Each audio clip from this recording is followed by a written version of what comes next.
चलाएं, छल और कपट से हमको बचाएं। जीवन की राहों पर हमको चलाएं, छल और कपट से हमको बचाएं।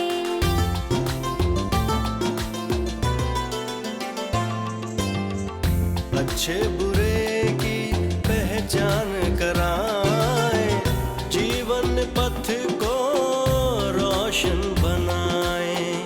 अच्छे बुरे की पहचान कराएं, जीवन पथ को रोशन बनाएं। ये है जातक कथाएं, ये है जातक कथाएं, ये है जातक कथाएं। पिछले एपिसोड में आपने देखा कि आचार्य निर्विकार अपने शिष्यों के साथ जंगल से गुजर रहे थे। तभी उनकी मुलाकात उस प्रदेश के राजा उग्रसेन से होती है। राजा उग्रसेन भिक्षु स्मितानंद को मुस्कुराते देखते हैं और वो इसे अपना अपमान समझने लगते हैं। वहीं दूसरी तरफ उनके राज्य की स्थिति भी ठीक नहीं है और उनकी दोनों रानियों के बीच कलह बढ़ता जा रहा है। राजा उग्रसेन अपनी समस्याएं लेकर आचार्य निर्विकार के पास पहुंचते हैं और उनसे अपने मार्गदर्शन का अनुरोध करते हैं। अब देखते हैं आगे।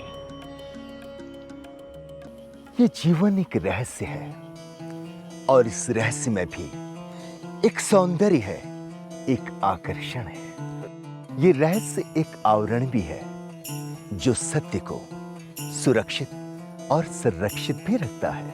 उसी प्रकार जैसे एक मां के गर्भ में शिशु सुरक्षित रहता है, शिशु को बड़ा होने दो, सत्य को परिपक्व होने दो, सबका शुभ हो। आपकी बातों से हृदय को सहारा मिला है, पर मित्र के रूप में हम पुनः आपसे उन्हें सचेत करने का आग्रह करते हैं। भगवान बुद्ध आपका कल्याण करें।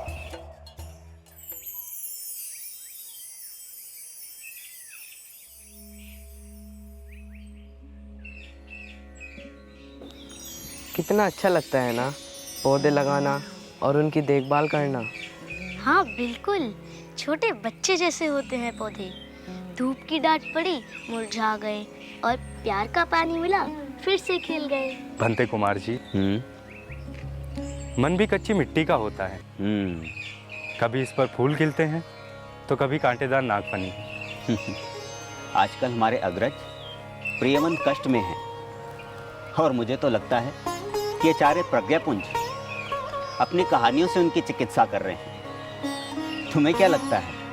लगता तो कुछ ऐसे ही है भंते कुमार जी, पर तुम्हें कैसा लगा था जब लामा श्रेष्ठ ने अपनी जातक कथाओं से तुम्हारे दुखों को दूर किया था? उनकी कहानियाँ रुई के फाहों की तरह दिल के घावों पर लगती हैं और रुई के फाहे पर लगी दवा बहुत ही शीतलता से अपना कार्य दिखाती जाती है। सच कह रहे हो भंते कुमार जी।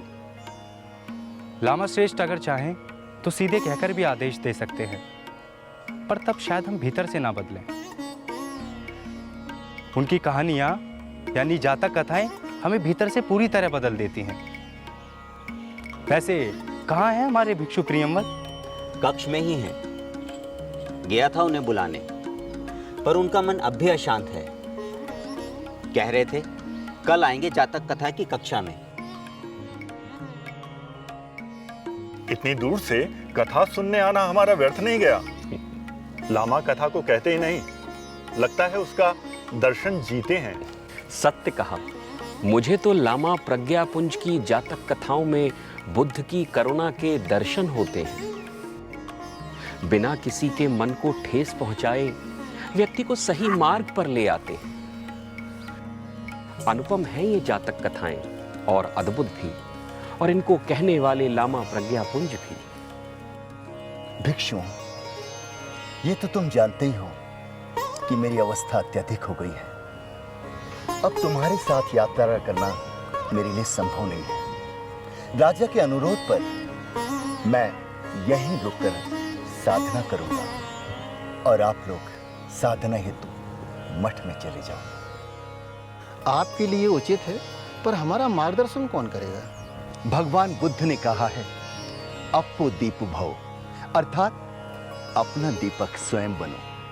तथापि व्यवस्था की दृष्टि से स्मितानंद मेरे उत्तराधिकारी होंगे। मुझे तो स्वयं ही आपके मार्गदर्शन की आवश्यकता है गुरुवर। स्मितानंद, तुम अपनी क्षमताओं को नहीं समझते। आवश्यकता पड़ने पर तुम मेरे पास चले आना। बौद्ध आचार्य का आचरण बड़ा विचित्र लग रहा है। स्वयं तो नगर में रहने का निर्णय ले लिया और शिष्यों को अकेले वन में रहने के लिए भेज दिया। प्रश्न यह है कि इस निर्णय के पीछे मंतव्य क्या था? स्वयं के लिए सुविधाओं की कामना अथवा शिष्यों के आत्मिक कल्याण की अपेक्षा? कुमार जीव, मुस्कान के रहस्य को किस बिंदु पर छोड़ा था हमने? राजा की स्मितानंद के प्रति मुस्कान से चिढ़ बढ़ती जा रही थी। वह उनके गुरु आचार्य निर्विकार को राज्य में रुकने का आग्रह करते हैं। वह रुक जाते हैं और स्मितानंद को मठ का प्रभारी बनाकर रवाना कर देते हैं। बिल्कुल ठीक। वन में स्मितानंद की साधना बढ़ती जा रही थी और साधना के साथ साथ उसके भीतर का आनंद भी बढ़ता जा रहा था, और साथ ही उसकी मुस्कान भी।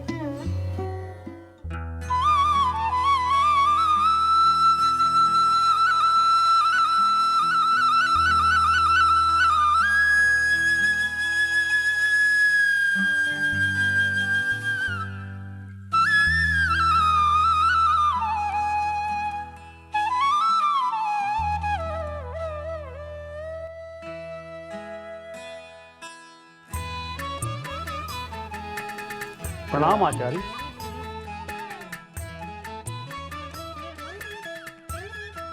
आओ मित्रों, प्रकृति में इतना डूबा हुआ था कि तुम लोगों के आने का पता ही नहीं चला। प्रकृति में बने रहना आपकी प्रकृति बन गई है बनते। यदि ये हो सका तो इससे उत्तम कुछ भी नहीं। अपनी मूल प्रकृति को ही तो पाना है हम सबको। उसमें समस्या क्या है?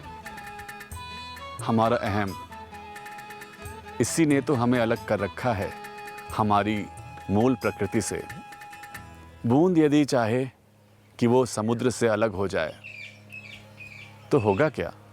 यदि बूंद अलग रह भी जाए तो उसका अस्तित्व कितना लंबा होगा उसका जीवन। बूंद यदि गंगा में मिल जाए तो वो समाप्त नहीं हो जाएगी, अपितु वो बूंद गंगा बन जाएगी। प्रकृति को आप जब देखते हैं तो प्रतीत होता है कि आप उसमें डूब ही गए हैं। बिल्कुल ऐसे लगता है जैसे आप ध्यान कर रहे हो।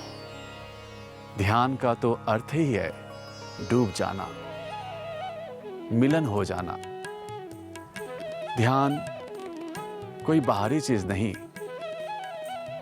ये हमारा मूल स्वभाव है। प्रकृति में आनंद आता है, मैं उसमें डूब जाता हूं। किसी को कला में आनंद आता है, वो उसमें डूब जाता है। किसी को अध्ययन में आनंद आता है तो वो उसमें ध्यानस्थ हो जाता है। यानी गृहस्थ भी उसी प्रकार ध्यान में डूब सकते हैं? क्यों नहीं?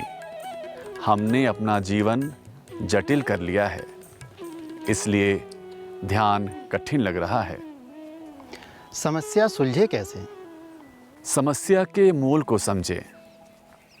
ये जीवन हमें हर वस्तु को तर्क से समझने का शिक्षण देता है। तर्क में कोई बुराई नहीं, लेकिन इसकी एक सीमा है। एक पुष्प की सुंदरता को ही लें। क्या तर्क से पुष्प की सुंदरता को समझा जा सकता है?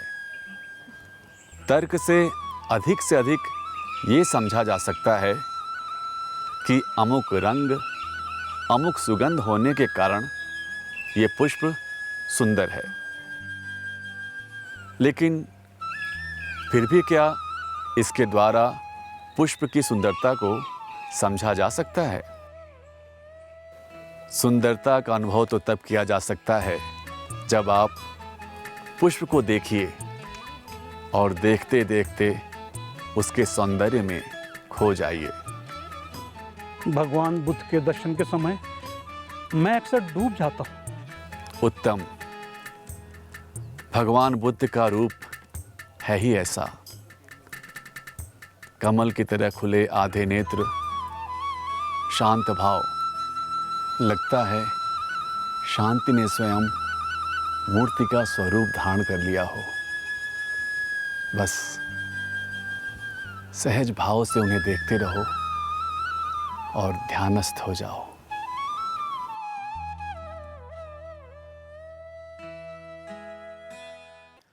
महाराज की सेवा में महामंत्री पधार रहे हैं। महाराज की जय हो। बताइए मंत्री, कैसे आना हुआ? गंभीर मसला है महाराज। ऐसा क्या हो गया है? निडर होकर कहें। एक सूचना मिली है महाराज। क्या? पहेलियां ना बुझाएं, शीघ्र कहें। राजकुमार की पड़ोसी राजा से गुप्त भेंट हुई है। शत्रु राजा से राजकुमार की भेंट? क्या कह रहे हैं महामंत्री?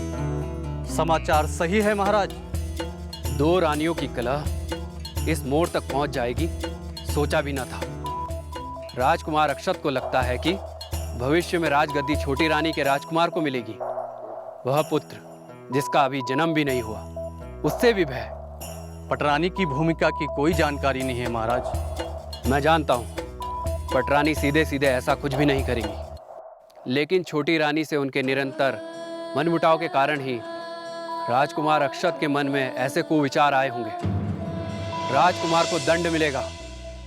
महाराज ठीक से विचार कर लें। वो कोई विचार करे और मैं विचार। आप जा सकते हैं।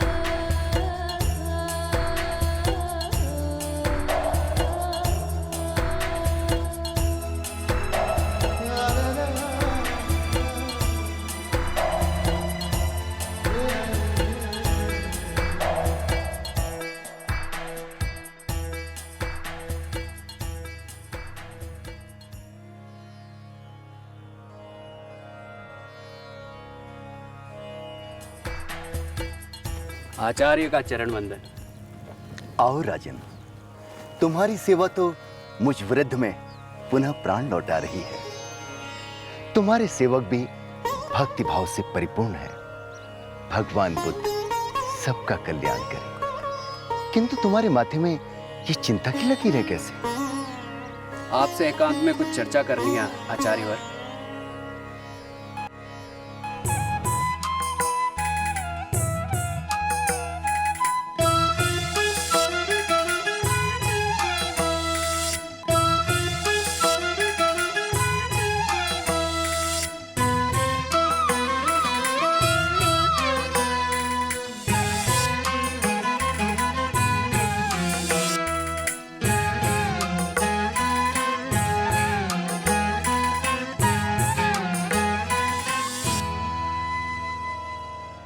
राजन, जहां तक संभव हो युद्ध तो शत्रुओं से भी टालना चाहिए, और फिर अपनों से युद्ध करना तो किसी समस्या का निदान नहीं है। यह संभव है कि त्रुटि राजकुमार की ही हो, लेकिन त्रुटि का भी कोई निदान ना हो, यह भी संभव नहीं। पटरानी भी कभी नहीं चाहेंगी कि पिता पुत्र का संघर्ष हो। मां का कोमल हृदय तो 2 भागों में बंट जाएगा। उन्हें विश्वास में लो और राजकुमार को उनसे वार्ता करने के लिए प्रेरित करो। आपका मार्गदर्शन ही हमारी शक्ति है आचार्य। प्रणाम आचार्य। कैसा चल रहा है मठ प्रिय भिक्षु? आचार्य, आपकी कमी मन में खलती है, किंतु व्यवस्था की दृष्टि से सब कुछ सहज चल रहा है। पहले पिता के समान आपसे हमें संरक्षण मिलता था। आप हमारा स्नेहिल मार्गदर्शन करते थे। कुछ अति आवश्यक राजकीय कार्य है, आचार्य अनुमति दें। धैर्य रखना राजन, समस्याएं स्वयं अपने साथ समाधान लेकर भी आती हैं।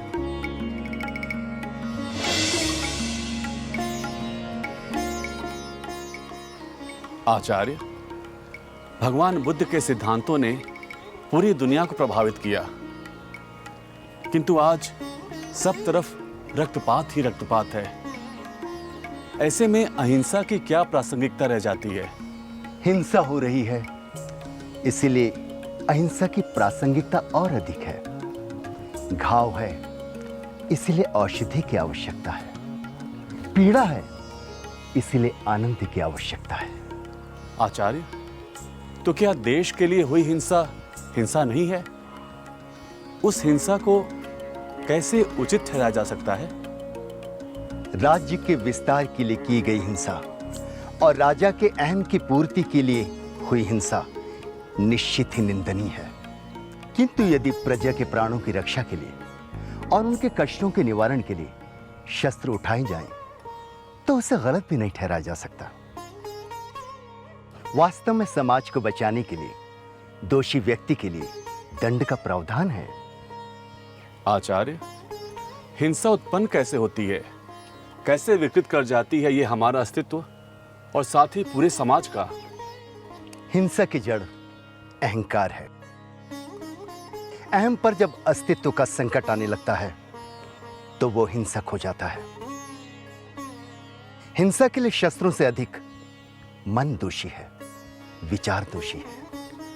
आचार्य, हिंसा का शक्ति से क्या संबंध है? बड़ा ही विचित्र संबंध है। हिंसा करने वाला व्यक्ति प्रायः समझता है कि हिंसा उसकी शक्ति का प्रतीक है। हिंसक प्रवृत्ति के पीछे प्रायः उसका दुर्बल मन होता है। वो कैसे आचार्य श्री? विचार सूक्ष्म स्तर के कर्म हैं। हमारा व्यक्तित्व हमारे विचारों से बनता है। हम जो सोचते हैं हम वो बन जाते हैं। हमारे कर्म हमारे विचारों पर आधारित होते हैं। आचार्य, प्रायः समाज में एक प्रश्न पूछा जाता है कि भगवान बुद्ध ने परिवार का त्याग क्यों किया? क्या परिवार का त्याग उचित कहा जा सकता है? भगवान बुद्ध ने स्वार्थ और अपनी जिम्मेदारियों से पीछा छुड़ाने के लिए परिवार को नहीं छोड़ा, बल्कि मानवता के प्रति अपने दायित्वों को निभाने के लिए अपने परिवार का त्याग किया। जहां विराट का प्रश्न है, वहां सूक्ष्म का त्याग करना ही पड़ता है। भगवान बुद्ध लौटे भी तो यशोधरा के सामने भिक्षा पात्र लिए। पति जब भिक्षा मांग रहा हो तो पत्नी सबसे बड़ा दान क्या कर सकती है? यशोधरा ने अपना पुत्र दान कर दिया। धन्य है बुद्ध भगवान, धन्य है यशोधरा। आचार्य, जीवन भय से भरा हुआ है। इस भय से मुक्त कैसे हुआ जा सकता है? भय से वही मुक्त हो सकता है जिसके पास अपने लिए कोई अभिलाषा ही ना हो, जिसके पास लोभ ही नहीं। भगवान बुद्ध और उनके शिष्यों के पास मात्र एक भिक्षा पात्र था, किंतु विश्व कल्याण के लिए वो अपने जीवन का एक एक पल लुटाते रहे, ज्ञान की वर्षा करते रहे। ऐसे साधु भिक्षु समाज में पूज्य हैं। आचार्य, क्या जीवन में प्रकाश लाया जा सकता है? बिना हमारे चाहे हमारा कोई कल्याण नहीं कर सकता, गुरु भी नहीं। क्योंकि गुरु हमारा मार्गदर्शन तो कर सकता है, किंतु चलना तो हमें स्वयं होगा। अपना अंधेरा हमने स्वयं निर्मित किया है, अपना दीपक भी हमें स्वयं बनना पड़ेगा। ज्ञान का अमृत छलकाने के लिए आभार गुरुवर। आइए, आपके विश्राम का समय हो रहा है। ठीक कह रहे हो स्मितानंद। भगवान बुद्ध आपका कल्याण करे।